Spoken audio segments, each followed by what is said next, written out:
तो फिल्म की शुरुआत होती है एज़वान इजिप्ट को दिखाते हुए। एक आदमी और एक औरत अपनी छोटी बेटी लैला और 2 बेटों के साथ अपने घर पहुंचते हैं और देखते हैं कि कुछ गड़बड़ है, जैसे कि उनके घर के अंदर चिड़िया मारी गई थी और ये एक तरह का साइन था कि कुछ होने वाला है, कुछ गलत होने वाला है और वक्त आ चुका है। अब ये दोनों घर के सेलर में जाते हैं, जहाँ पर ये पता चलता है कि घर असल में एक आधे धसे हुए काले पिरामिड के ऊपर बना हुआ था और वो पिरामिड के अंदर उतर जाते हैं, जहाँ पर एक काले रंग का ताबूत रखा गया था जिसको चेन्स की मदद से उठाया जाता है और उसके अंदर एक मम्मी रखी हुई थी, यानी कि पुराने वोल्केनो के पत्थर से बना हुआ ताबूत था ये।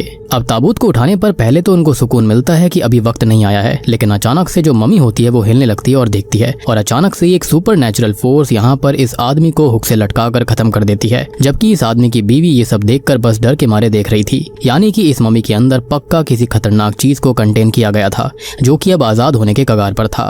अब दूसरी ओर कायरो इजिप्ट के अंदर चार्ली कैनन नाम के एक इन्वेस्टिगेटिव टीवी रिपोर्टर को दिखाया जाता है, जो कि अपनी प्रेग्नेंट बीवी लरीसा और उनके बच्चों केटी और सेबेस्टियन के साथ रहता है। अब जब लरीसा काम पर गई हुई थी तो चार्ली को खबर मिलती है कि उसको न्यूयॉर्क काम के लिए बुलाया गया है और वो वहीं पर शिफ्ट होंगे। ये खबर फोन पर वो लरीसा को देता है, जिसके चलते वो दोनों बहुत ही ज्यादा खुश हो गए थे। लेकिन तभी हम देखते हैं कि केटी को वही एज़वान वाली जो लेडी होती है वो मिलती है, जो कि मैजिकल पावर्स रखा करती थी। वो लेडी, जिसको अब से हम मैजिशियन बुलाएंगे, वो केटी से कहती है कि वो उसकी फ्रेंड लैला की माँ है, यानी कि लैला पहले से केटी को जानती थी और वो उसको कैंडी देकर केटी को फेंस तक बुलाती है, फिर एक एप्पल देती है और कुछ चैंटिंग करने लगती है, जिससे कि सेब के अंदर से एक कीड़ा निकलकर सीधा ही केटी के मुंह में चला जाता है और वो वहीं पर बेहोश हो जाती है। और इस कीड़े को देखकर आपको पक्का द मम्मी के ओरिजिनल मम्मी यानी कि द इमोटेप की याद आई होगी।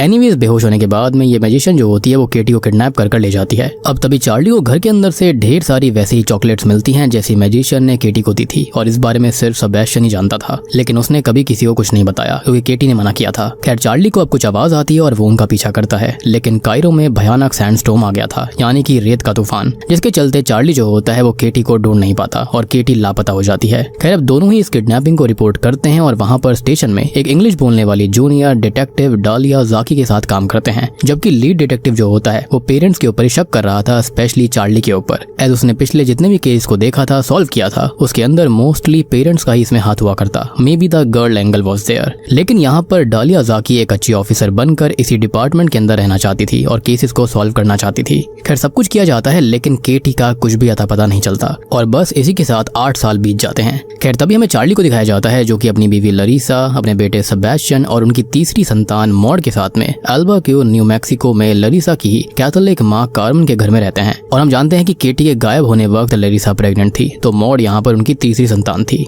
खैर, तभी सीन जाता है एज़वान के डेजर्ट में, जहाँ पर एक टीनेजर साइकिल चलाते हुए जा रहा होता है कि तभी उसके बैकग्राउंड में एक प्लेन क्रैश होता है और बहुत ही तेज धमाका हुआ था, जिसके चलते वो वहाँ पर जाता है। अब इस धमाके के अंदर 2 पायलट्स मारे गए थे, जो कि काफी खौफनाक तरह से खत्म हुए थे और शॉकिंगली उस प्लेन क्रैश के अंदर से वही काला ताबूत निकलता है, जो कि बिल्कुल सही सलामत था। खैर, अब आर्कियोलॉजिस्ट जो होते हैं वो इस ताबूत को स्कैन करते हैं, जो कि 3000 साल पुराना था और वोल्केनो के एंशिएंट पत्थर से बना हुआ था और इतनी हाइट से गिरने के बावजूद उस पर एक खरोच तक नहीं आई थी, यानी कि समथिंग वाज प्रोटेक्टिंग दिस ताबूत, जो कि पक्का कोई शैतानी शक्ति हो सकती है। खैर, वो ताबूत खोलते हैं और उसमें से मम्मीफाइड केटी मिलती है, जी हाँ, जो कि एंशिएंट इंस्क्रिप्शंस वाले पार्चमेंट पेपर में लिपटी हुई थी। जैसे ही कुछ पार्चमेंट पेपर हटाए जाते हैं, केटी जाग उठती है और उसके मुंह से वही कीड़ा भी बाहर आता है, जो कि शुरुआत में एप्पल के अंदर से उसके मुंह में चला गया था। एंड शॉकिंगली केटी जिंदा थी, जो कि इससे भी ज्यादा खतरनाक बात थी, एज 8 साल से केटी इसी ताबूत के अंदर बिना हवा पानी के, खाने पीने के और सनलाइट के जिंदा कैसे थी। खैर, केटी जो होती है वो एक कैटाटोनिक और शॉक्ड स्टेट में होती है और अपने आप को नुकसान ना पहुंचाए इसलिए उसको लगातार सेडेटिव्स के ऊपर रखा गया था। अब चार्ली के घर को दिखाया जाता है, जहां पर बच्चों को शिकायत थी कि वो कभी बाहर घूमने नहीं जाते। जो कुछ हुआ था उससे वो दोनों ही अपने बाकी बच्चों को खोना नहीं चाहते थे, इसलिए फाइनली आज लरीसा और चार्ली मॉड और सेबेस्टियन को घुमाने के लिए ले जाते हैं। लेकिन तभी उनको केटी के जिंदा होने की खबर कायरो से आती है, जिससे कि वो दोनों बहुत खुश थे। केटी की हालत दोनों देखते हैं और हालत काफी खराब थी। उसकी स्किन पेल थी, ड्राई थी, नाखून काफी लंबे और सख्त हो गए थे। सबसे बड़ी बात कि वो कुछ भी बोल नहीं रही थी और बस वो सभी के ऊपर हमला करने पर तुली हुई थी। और सबसे बड़ी बात कि उसने खुद के ही फेस पर खरोंचने के निशान बना लिए थे, जिसके बारे में किसी को कुछ भी समझ में नहीं आता। डॉक्टर बस यही कहते हैं कि ये सब कुछ पक्का ट्रॉमा की वजह से हुआ होगा, जो कि बहुत ही ज्यादा गहरा है, लेकिन प्यार से सब ठीक हो जाएगा। लेकिन दोस्तों, शैतान कभी प्यार से ठीक नहीं होते। एनीवेज, फिर भी चार्ली और लरीसा उसे घर ले जाने का फैसला कर लेते हैं। अब दूर से ही इन दोनों को ऑफिसर जाकी भी देख रही होती है, जिसके पास ये लोग 8 साल पहले गए थे।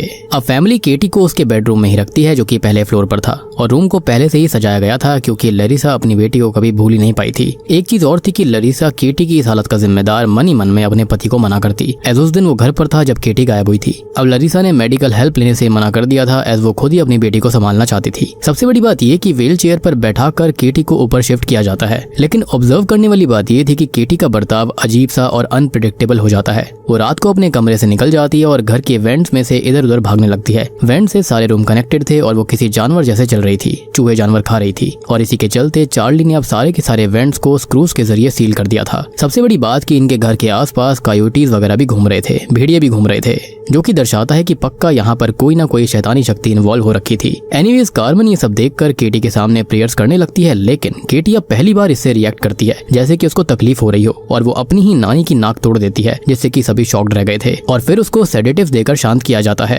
अब एक बार लरीसा और कार्मेन जो होते हैं वो केटी के नाखूनों को काटने की कोशिश कर रहे थे, एज उसके पैर का नाखून काफी बड़ा हो गया था और काफी स्ट्रॉन्ग भी था, लेकिन गलती से उसकी स्किन का टुकड़ा और स्किन ही निकल जाती है, जिस पर केटी खुद को जाकर स्टैब करने लगती है जब तक उसे सेडेट ना किया जाए। ऐसा लग रहा था कि वो अपने पैर से खुद के अंदर से कुछ खरोच कर बाहर निकालने की कोशिश कर रही हो। तो अब पता चलता है कि स्टार्टिंग में उसने अपने फेस के ऊपर भी क्यों खरोचा था, शायद से वो कुछ तो बाहर निकालने की कोशिश कर रही थी। इनफैक्ट चार्ली केटी के रूम के रग के नीचे ये देखता है कि कुछ चिपचिपा सा लिक्विड लगा हुआ था, जिससे कि लकड़ी वाला जो फ्लोर था वो गल सा रहा होता है। यानी कि ये सब बहुत ही भयानक चीज थी जो कि इनके घर में घट रही थी और चार्ली को इसका अंदाजा हो चुका था कि ये वो केटी नहीं है जो कि 8 साल पहले गायब हुई थी। केटी के साथ इन बीते 8 सालों में कुछ तो अलग हुआ था। खैर केटी की माँ जितना भी चाहे उससे बात करने की कोशिश करती रहती है, लेकिन वो कुछ नहीं बोलती, सिर्फ हमेशा थकी रहती है, जैसे कि उसके शरीर के अंदर जान ही ना हो, या फिर ऐसा लग रहा था कि जो कोई भी शक्ति उसके अंदर है वो उसको उठने नहीं दे रही थी। खैर चार्ली केटी के बैंडेजेस पर लिखे हुए स्क्रिप्चर्स को नोटिस करता है, जो कि किसी चमड़ी या फिर पार्चमेंट टाइप के पेपर पर लिखे गए थे। ताबूत की जो फोटोग्राफ थी उसके जो स्क्रिप्चर्स थे वो भी बिल्कुल सेम टू सेम थे, यानी कि केटी जो कुछ भी खरोच कर निकालने की कोशिश कर रही थी वो यही स्क्रिप्चर्स थे। अब जवाब पाने के लिए चार्ली वहीं के कम्युनिटी कॉलेज के एक आर्कियोलॉजी के प्रोफेसर से मिलता है। प्रोफेसर बताते हैं कि ये एक एंशिएंट डीमन नेज़मेरेनियन है, क्योंकि इस स्क्रिप्चर के ऊपर जो टेक्स्ट लिखे गए हैं उसके ऊपर ये शब्द सेम बार आया है और ये प्रोटेक्शन स्क्रिप्चर्स हैं। नेज़मेरेनियन जो है वो जीसस क्राइस्ट से भी पहले का डीमन है और 3000 साल पुराना है और इसलिए ही ताबूत भी 3000 साल पहले का था। नेज़मेरेनियन डीमन जो है वो फैमिलीज को और कम्युनिटीज को डिस्ट्रॉय करता है, लोगों को एक दूसरे के खिलाफ भड़काकर कंट्रोल करता है, लेकिन बाद में एक ममीफिकेशन रिचुअल के जरिए उसको कंट्रोल में करा गया था, क्योंकि अचानक से नेज़मेरेनियन का नाम जैसे गायब सा हो गया और अब जाकर प्रोफेसर को समझ आता है कि ऐसा कैसे हुआ था और इसी रिचुअल के जरिए यानी कि ये सब कुछ सच है, जहाँ पर ये जो कुछ भी स्क्रिप्चर वाली रैपिंग्स हैं उनको लिविंग बॉडी की स्किन में एम्बेड करा जाता है और जितनी स्क्रिप्चर हटाई जाती है डीमन उतना पावरफुल होता जाता है। यानी कि ये स्क्रिप्चर्स ईविल को शक्तिहीन रखने के लिए थे। बेसिकली केटी से पहले जो लड़का था उसके अंदर भी नेज़मेरेनियन डीमन को डाला गया था और केटी के अंदर भी यही डीमन मौजूद है, विच एक्सप्लेन्स की फैमिली के अंदर इतनी दिक्कत अचानक से क्यों आ रही थी, क्यों लरीसा और चार्ली की लड़ाई हो रही थी, दोनों एक दूसरे से दूर हो रहे थे। इनफैक्ट चार्ली ने कहा भी था कि केटी को कहीं और दूर भेज देते हैं, कुछ तो गलत है, लेकिन लरीसा इस बात पर भी चार्ली से लड़ाई कर लेती है और इनडायरेक्टली कहती है कि सारी गलती उसकी थी। लेकिन इस बात पर चार्ली अपनी बीवी से ये बोलता है कि वो तो खाली एक दिन घर पर था, उससे पहले तो हमेशा वही घर पर रहा करती थी, तो उसके रहते लरीसा को ये बात कैसे पता नहीं चली कि केटी किससे चॉकलेट्स ले रही है, किससे मिल रही है। अब हमको एक चीज और पता लगती है कि किडनैपिंग से पहले केटी ने गर्ल स्काउट्स में मोर्स कोड सीखा था। तो चार्ली अपनी बेटी के सामने बैठकर रो रहा होता है, उससे माफी मांग रहा होता है कि वो उसको बचा नहीं पाया, तो शायद उसके अंदर की केटी अचानक से जाग उठती है। वो कुछ बोल तो नहीं पाती, लेकिन तभी उसकी पजल्ड हुई बॉडी दांतों से क्लिकिंग साउंड से मैसेजेस देने लगती है। चार्ली इस पैटर्न को नोट करता है और केटी के बॉक्स से मोर्स कोड को निकाल कर लाता है और उससे उसको एक नाम मिलता है जो कि था लैला। अब इस बात को चार्ली ऑफिसर डालिया जाकी को बताता है। खैर अब चार्ली जाकी को सब कुछ याद दिलाता है और उस पर गुस्सा करता है कि उस दिन आप लोगों ने मुझ पर ही शक किया था, लेकिन जाकी का कहना था कि ये उसके सीनियर की राय थी ना कि उसकी। लेकिन आज उसके सीनियर जिंदा नहीं है और अब वो इंचार्ज है और उसने ढेर सारे केस सॉल्व किए हैं, लेकिन जिंदा लोग ज्यादा नहीं मिलते और वो केटी के किडनैपर का पता जरूर लगाएगी, ये उसका वादा है। वो अपने सीनियर से काफी अलग है। चार्ली बस यहाँ पर ये जानना चाहता था कि 8 साल पहले उसकी बेटी के साथ हुआ क्या, क्योंकि उसके शरीर से स्क्रिप्चर्स का गिरना और ये इतनी पुरानी भाषा है और उसके ऊपर ये क्या कर रही थी। सबसे बड़ी बात कि उसकी बेटी ताबूत में क्यों थी। खैर लैला का नाम सुनकर तो जाकी ये पूछती है कि इजिप्ट के अंदर हजारों लैला होंगी, फुल नेम उसको चाहिए होगा, जिसके चलते जाकी ये कहती है कि कोई तो नाम उसको याद होगा, उसकी कोई पुरानी फ्रेंड या फिर केटी की कोई पुरानी दोस्त, कोई पुराना लेटर आया हो जिससे कि कोई तो नाम कोई तो हिंट उनको मिल पाएगा। खैर तभी चार्ली डेस्परेट होकर पुराने लेटर्स को ट्रंक में सर्च करता है और इजिप्ट से आया हुआ एक कार्ड उसको मिलता है जो कि लैला खलील का होता है और उसमें वही कैंडी होती है जिससे केटी को ल्योर करा गया था। यानी कि केटी से सीक्रेटली फ्रेंडशिप लैला से उसकी माँ मैजिशियन ने करवाई थी ताकि नज़्म-ए-रेनियन के लिए एक नया शरीर, एक वेसल ढूंढा जा सके। खैर अब चार्ली जो होता है वो डालिया ज़ाकी को फुल नेम बता देता है, जो कि था लैला खलील, जो कि कायरो में उस एड्रेस को ट्रेस करती है और उसकी तरफ से काफी सारे लेटर्स ऑलरेडी भेजे गए थे। लेटर के अंदर सॉरी भी लिखा गया था कि वो केटी के साथ ऐसा करना नहीं चाहती थी, मीनिंग कि सब कुछ प्री प्लान था और लैला इसका पार्ट नहीं बनना चाहती थी, लेकिन उसकी माँ ने उससे ये करवाया था, यानी कि उसी मैजिशियन ने। खैर ज़ाकी को पता चलता है कि इस नाम की लड़की का घर तो रेगिस्तान के बीचों बीच है, यहाँ पर हरियाली है, जो कि खुद से तो नहीं हो सकता, और बस ज़ाकी समझ जाती है कि वही किडनैपर है और वो यहीं पर है। अब वो अकेली ही एज़वान जाती है लैला की माँ के घर पर, जो कि शॉकिंगली वही स्टार्टिंग वाली लोकेशन थी, यानी कि ये लोग कितने खतरनाक थे कि इतना कुछ करने के बावजूद भी इनको खौफ नहीं था। खैर जो लोग नज़्म-ए-रेनियन डीमन को कैद कर रहे होते हैं तो उनके लिए डर क्या ही होगा। एनीवे ज़ाकी को घर के अंदर कोई नहीं मिलता, तो वो सर्च करती है तो उसको वहाँ पर वही ब्लैक पिरामिड डिस्कवर होता है। वो बेसमेंट के अंदर भी जाती है जहाँ पर उसको उसी ताबूत के होने के ट्रेसेस मिलते हैं कि यहाँ पर कुछ तो रखा गया था, लेकिन बस एक चीज क्लियर नहीं होती कि उस ताबूत को प्लेन में रखकर इन लोगों ने भेजा क्यों। या तो ये लोग अब लोकेशन चेंज करने की फिराक में थे, लेकिन डीमन यहाँ से कहीं दूर जाना नहीं चाहता और फिर उसने प्लेन क्रैश करवा दिया। अदरवाइज ये लोग इतनी खतरनाक मम्मी और नज़्म-ए-रेनियन डीमन को दूर क्यों भेजते, जबकि ये उसकी शक्ति जानते हैं, या फिर ये भी हो सकता है कि किसी ने उसको चुरा लिया होगा। एनीवेज मैजिशियन के हस्बैंड को शक्तिहीन नज़्म-ए-रेनियन ने ऐसे ही खत्म कर दिया था, तो सोचो कि फुल पावर में आया तो वो क्या ही कर देता। खैर अब हम देखते हैं कि मैजिशियन जो होती है वो कार चलाकर घर लौट रही थी। घर आकर वो देखती है कि बाहर पुलिस की कार खड़ी हुई है, तो वो किचन में जाकर एक बहुत ही खतरनाक तेज वाला हथियार लेकर आती है और यहाँ पर ज़ाकी के ऊपर हमला करने लगती है, लेकिन ज़ाकी जो होती है वो मैजिशियन को शूट कर देती है।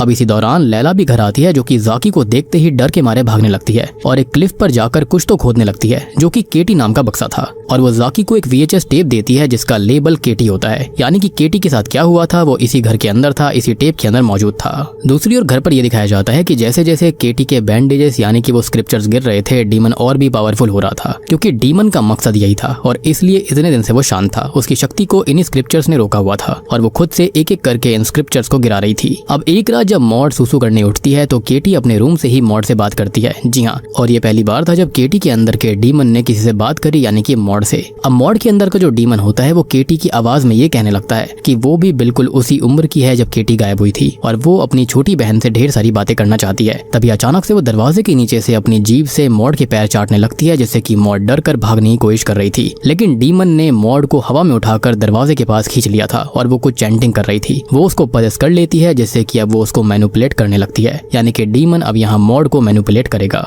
डीमन अब सेबेस्टियन के माइंड को भी मैनिपुलेट करने लगता है। खैर अब एक दिन जब कार्मेन केटी के लिए प्रे कर रही होती है तो केटी उसके ऊपर वायलेंटली हमला करती है और तब जाकर वो कुछ बोलती भी है और कार्मेन की ही रोजरी बीड माला और होली क्रॉस से लटकाकर उसको विंडो से बाहर फेंक देती है, जहाँ पर वो सीधा जाकर चार्ली की कार से टकरा जाती है, जहाँ पर ढेर सारे कायोटीज होते हैं जो कि वो उसको खा जाते हैं। और ये नजारा देखकर तो मॉड बहुत खुश थी, एज वो पजेस्ड हो रखी थी। इनफैक्ट यहाँ पर हुआ ये था कि स्कूल के अंदर मॉड ने अपनी टीचर को गंदी गंदी गालियां दे दी थी, जिसके चलते ही उसके पिता को वहाँ बुलाया गया था। और जैसे ही वो घर आए थे तो उसकी नानी को डीमन ने कार पे फेंक दिया और वहाँ पर जो कायोटीज होते हैं उनको जिंदा ही वो खा गए थे। और हाँ, ये नजारा लरीसा खुद केटी के रूम के अंदर आकर विंडो से देखती है और उसको भी अब केटी से डर लगने लगा था। इनफैक्ट अगर आप नोटिस करेंगे तो जो विंडो टूटी थी वो बिल्कुल यहाँ पर होली क्रॉस की ही शेप में टूटी थी, यानी कि अगर उस विंडो के ऊपर होली क्रॉस का सिंबल फिट करोगे तो एग्जैक्टली सेम आएगा, जो कि यहाँ पर एक मॉकरी थी डीमन के जरिए। और सबसे बड़ी बात कि केटी यहाँ पर अचानक से शांति से सो रही थी, जैसे कि उसने कभी कुछ किया ही ना हो। खैर अब कार्मेन के फ्यूनरल को रखा जाता है, जहाँ पर मॉड पोजेशन में अपने ही दांतों को उखाड़ लेती है और खून भरे थूक को खाने पे फेंक देती है और इस खाने को कार्मेन की फ्रेंड्स खा रही थी। अब केटी के रूम के अंदर जो फ्लोर गल रहा था, जो चिपचिपी चीज यहाँ पर चार्ली को रख के नीचे मिली थी, वो असल में डीमन की ही करामात थी। एस केटी के शरीर के अंदर खून नहीं बल्कि तेजाब बह रहा था। ऑब्वियस सी बात है उसके शरीर के अंदर डीमन था। खैर अब हम देखते हैं कि मॉड ने पोजेशन में आकर अपनी नानी के ही नकली दांतों को लगा लिया था, जो कि दर्शाता है कि डीमन सबको मॉक कर रहा था। और तभी वो एक गेस्ट के कान को काट कर अलग कर देती है और इतने में ही केटी अपने कमरे से निकलकर उसकी लाश के अंदर से जो फ्लूइड होता है उसको पी रही होती है, जिसको असल में शरीर को सड़ने से बचाने के लिए डाला जाता है। और क्योंकि हम जानते हैं कि जब तक केटी के शरीर के अंदर नज़्म-ए-रेनियन डीमन है तब तक उसकी बॉडी भी सड़ रही थी और उसको बचाने के लिए डीमन ने ये लिक्विड पिया था, उसको शक्ति चाहिए थी। अब इन सब के चलते होता यह है कि केटी को कैद कर दिया जाता है और फाइनली लरीसा समझ गई थी कि हाँ, केटी गलत है, उसके अंदर पक्का कोई शैतान है और इस शैतान ने मॉड, सेबेस्टियन सबको पजेस कर लिया था और लरीसा की माँ का फ्यूनरल भी नहीं होने दिया। अब दूसरी ओर घर आकर ज़ाकी केटी वाली टेप देखती है, जिसके अंदर प्रॉपर साउंड तो नहीं आ रही थी, लेकिन इतना पता लग रहा होता है कि हाँ, यहाँ पर किसी रिचुअल को दर्शाया गया है। परेशान होकर ज़ाकी अब पुलिस इन्वेस्टिगेशन में लैला खलील को लेकर आई थी, जो कि उससे सब कुछ बोलने के लिए कहती है, लेकिन हम देखते हैं कि लैला की माँ ने उसकी जीभ भी काट दी थी ताकि वो किसी को कुछ भी बता ना पाए। पाए। तो वो अपने मन की बात लिखकर बताती है, जिसको देखते ही जाकी शॉक्ड हो गई थी और वो लगातार चार्ली को फोन करने लगती है एज उसको फाइनली सारी सच्चाई पता चल चुकी थी। और दोस्तों, अब यहाँ पर खुलते हैं इस मूवी के असली पत्ते। अब फाइनली जाकी जो होती है वो न्यू मैक्सिको टेप के साथ आ गई थी और इस रिचुअल को चार्ली और लरीसा मिलकर देखते हैं। वहाँ पर जो भाषा चल रही होती है उसको ट्रांसलेट यहाँ पर जाकी कर रही थी। इसके अंदर मैजिशियन ये बताती है कि नज़्म-ए-रेनियन डीमन को कैद करने का काम उसके पूर्वज 3000 साल से करते आ रहे हैं और ये वीडियो रिकॉर्ड करी जा रही है आने वाली जनरेशन के लिए कि कैसे इस रिचुअल को करना है और कैसे डीमन को कैद करना है ताकि आगे कुछ भी गलत ना हो और डीमन हमेशा कैद रहे। और उसका ये कहना था कि ये उनका 82nd ममीफिकेशन होने वाला है, यानी कि ममीफिकेशन रिचुअल। और केटी यहाँ पर 82nd इंसान होगी जिस पर यह रिचुअल किया जा रहा है। मैजिशियन ये कहती है कि वैसे तो कोई भी शरीर चलता है, लेकिन जितना छोटा बच्चा होगा उतना सही रहेगा ताकि शरीर लंबा चले और बार बार इस रिचुअल को करने की जरूरत ना पड़े। पिछला जो लड़का था जो कि मूवी की शुरुआत में दिखाया गया था ताबूत के अंदर, वो बहुत साल पहले इनके परिवार ने यानी कि मैजिशियन की शायद माँ ने किया होगा, यानी कि उसके अंदर भी नज़्म-ए-रेनियन डीमन को डाला गया होगा। खैर तभी वीडियो टेप के अंदर केटी दिखाई जाती है जो कि बेचारी बार बार बस मम्मी पापा के पास जाने के लिए लगातार रिक्वेस्ट करे जा रही थी। वो बहुत ही डरी सहमी हुई थी एज वो तो बस दोस्ती में फंस गई। लेकिन मैजिशियन ये कहती है कि मुझे माफ करना मेरी बच्ची, ये सब बस 2 मिनट में खत्म हो जाएगा। अब यहाँ पर जितने भी फैमिली के लोग होते हैं और बाकी लोग जो होते हैं वो सभी लोग लकड़ी के बने हुए मास्क पहनते हैं ताकि डीमन उनके अंदर ना जाए। शायद उनके ऊपर भी प्रोटेक्शन स्पेल्स बनाए गए थे। तभी केटी को इस ताबूत के जस्ट ऊपर लटका दिया जाता है और नीचे वही पुराना होस्ट होता है जिसके अंदर फिलहाल नज़्म-ए-रेनियन डीमन था। ढेर सारी चैंटिंग रिपीट करी जाती है जो कि काफी शॉर्ट सी होती है और बस तभी अचानक से बेचारी डरी हुई केटी के अंदर यह डीमन ट्रांसफर कर दिया जाता है और उसके शरीर के ऊपर स्किन के साथ वही प्रोटेक्शन स्क्रिप्चर्स लगा दिए गए थे और फिर उसको ताबूत के अंदर रखकर ऊपर से भी कई सारे स्क्रिप्चर्स रख दिए जाते हैं जिससे कि ये रिचुअल पूरा हो गया था। और बस केटी के साथ ये सब हुआ था और 8 साल से केटी यहीं पर कैद थी। लेकिन मूवी के अंदर ये बात क्लियर नहीं करी गई कि क्यों इस ताबूत को कहीं पर लेकर जाया जा रहा था। 2 चीज हो सकती है कि या तो ये चोरी करके तस्करी करी गई थी या फिर ये लोग कहीं और जाने वाले थे एज अब ये लोकेशन सेफ नहीं थी, क्योंकि डीमन को कैद करने वाले शैतान को जानबूझकर तो दुनिया में नहीं छोड़ा जाएगा। सो बेसिकली मैजिशियन एक एंशिएंट कल्ट का हिस्सा थी जो कि डीमन को कंट्रोल में रखने के लिए लिविंग होस्ट का सैक्रिफाइस करती थी। और जो होस्ट होता है उसकी बॉडी के ऊपर ढेर सारे प्रोटेक्शन स्पेल्स और स्क्रिप्चर जो होते हैं उनको रैप करा जाता है और ये तब तक होता था जब तक कि होस्ट नेचुरली खत्म ना हो जाए। और शुरुआत में इन लोगों को आइडिया लग गया था कि पुरानी बॉडी अब खत्म होने पर है तो उनको एक न्यू होस्ट चाहिए होगा, जिसके चलते केटी को फंसाया गया था। और टेप के अंदर हम देखते हैं कि केटी को उस ताबूत के ऊपर लटकाकर डीमन को ट्रांसफर किया गया था और ऐसे ही इनका परिवार बार बार इस रिचुअल को करता रहता होगा। एंड आई बिलीव कि आगे चलकर ये जिम्मेदारी लैला खलील के ऊपर आने वाली थी, लेकिन उसने ऐसा करने के लिए मना कर दिया था। खैर अब जब चार्ली और लरीसा टेप देख रहे होते हैं तो उनकी हालत बहुत खराब हो गई थी। तभी केटी सेबेस्टियन को हिप्नोटाइज करती है और वेंट्स का दरवाजा तोड़कर अपनी स्किन सेबेस्टियन के जरिए निकलवाने लगती है ताकि डीमन और पावरफुल हो जाए। अब वो सब पर हमला करती है और हर जगह से तूफान आने लगता है। सेबेस्टियन अपनी माँ के ऊपर ही हमला कर रहा था जिसको वो हथौड़ा मारकर बेहोश कर देती है और चार्ली को उसकी सास पोजेशन में उल्टी सीधी बातें बोलने लगती है। यहाँ पर बिल्कुल इविल डेड राइज और कॉन्जूरिंग मिक्स वाइब्स आ रही थी। खैर अब अपनी शक्ति से केटी बुरी तरह से चार्ली को मारती है और ये भी कहती है कि अब उसको केटी के शरीर में मजा नहीं आ रहा। अब अचानक से केटी लरीसा और जाकी दोनों को दूर फेंक देती है। खैर अब तभी डालिया जाकी को होश आता है और तभी जाकी के गले में लरीसा की माँ अपने मुंह से एक स्कॉर्पियन निकाल कर डाल देती है और स्कॉर्पियन उसके गले में छेद कर देता है। लेकिन किसी तरह से जाकी हिम्मत करके अपने गले से बिच्छू को निकालकर दूर फेंक देती है और खून को रोकती है, लेकिन उसके वोकल कॉर्ड काफी खराब हो गए थे। तभी चार्ली जो होता है वो केटी को हक कर लेता है, उसको पकड़ लेता है और डालिया जाकी को इशारे से कहता है कि उसको रिचुअल चैंट याद है तो वो उसको कर दे और अब डीमन को उसके अंदर कैद करना पड़ेगा। एस केटी को बचाने का यही एक तरीका था। अब जाकी को चैंटिंग याद थी और अपने गले में उंगली डालकर वो चैंटिंग शुरू करती है और फैमिली की मदद से डीमन को केटी से निकालकर चार्ली में ट्रांसफर कर दिया जाता है, जिससे कि केटी फाइनली बच गई थी। यहाँ पर चार्ली ने खुद को सैक्रिफाइस कर दिया था अपनी बेटी के लिए और अब चार्ली ने अपने सर से वो कलंक मिटा दिया जो कि सबने उसके ऊपर लगाया था और उसको बस एक मौका चाहिए था अपनी बेटी को बचाने का और उसने अब एक पल नहीं सोचा और उसने खुद को अपनी बेटी के लिए कुर्बान कर दिया।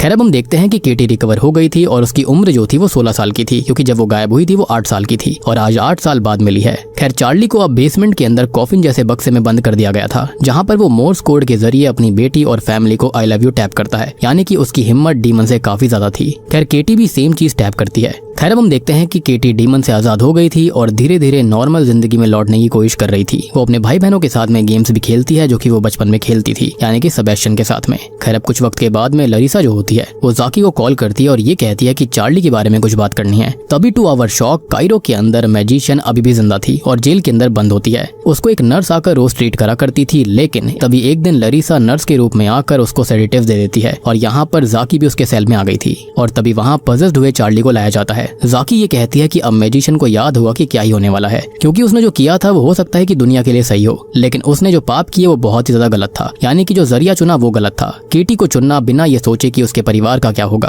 क्योंकि हर परिवार के लिए उसका बच्चा उसकी दुनिया होता है और उसके लिए अब उसको सजा मिलेगी। और अब बस जाकी जो होती है वो रिचुअल चैंटिंग शुरू करती है ताकि चार्ली को आजाद किया जा सके और मैजिशियन को इस डीमन के लिए सैक्रिफाइस किया जा सके। मैजिशियन को सेडेटिव इसलिए दिया गया था ताकि वो कुछ भी ना कर पाए और बस फाइनली डीमन को अब मैजिशियन के अंदर कैद कर दिया जाता है।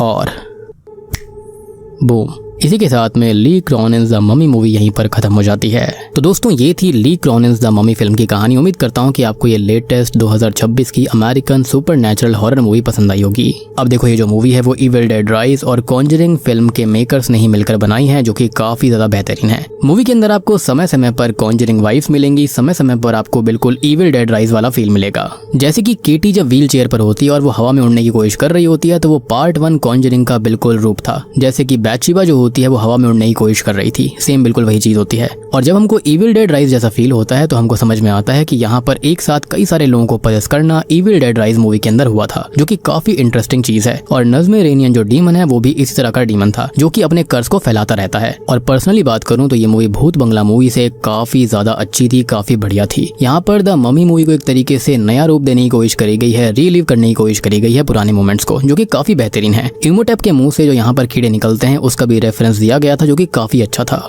मतलब कि जब इसका ट्रेलर आया था मुझे इससे काफी एक्सपेक्टेशन थी और ये मूवी एक्सपेक्टेशंस पर खरी उतरी है। काफी बढ़िया फिल्म है, आप इसको जाकर जरूर देखना। बाकी सारी चीजें मैंने आपको यहाँ पर ऑलरेडी समझा दी हैं, सारी चीजें आपको पहले ही बता दी हैं। और इस मूवी के अंदर कोई भी मिड क्रेडिट सीन या फिर पोस्ट क्रेडिट सीन नहीं है और इसका कोई भी पार्ट 2 नहीं आएगा, क्योंकि ये जो कहानी है वो एक स्टैंड अलोन फिल्म है। इसको यहीं पर खत्म कर दिया गया है, जो कि मेरे हिसाब से काफी बढ़िया चीज है, क्योंकि अब यहाँ पर आगे दिखाने के लिए कुछ था नहीं। बाकी रिसेंटली मैंने भूत बंगला फिल्म को भी एक्सप्लेन कर दिया, इनकेस आपने मिस कर दिया वो भी जाकर देख लो, उसका लिंक आपको नीचे डिस्क्रिप्शन पिन कमेंट में मिल जाएगा। साथ ही साथ चैनल के ऊपर बहुत ही बढ़िया बढ़िया कंटेंट आने वाला है, फ्रॉम सीजन 4 भी आने वाला है। साथ ही साथ एक बहुत ही बढ़िया साउथ इंडियन मिस्ट्री मूवी है वो भी आएगी। तो यहाँ पर आपको काफी कुछ देखने के लिए मिलेगा, जिसके लिए आपको चैनल को सब्सक्राइब करके रखना है ताकि नोटिफिकेशन आप तक सबसे पहले पहुंच जाए। इनकेस अगर आपको कोई डाउट है मूवी के लिए तो आप कॉमेंट सेक्शन में पूछ सकते हो, मैं आपको उसका जवाब जल्दी से जल्दी दे दूंगा। तो मैं आप सबको मिलता हूँ अगली वीडियो के साथ में, तब तक के लिए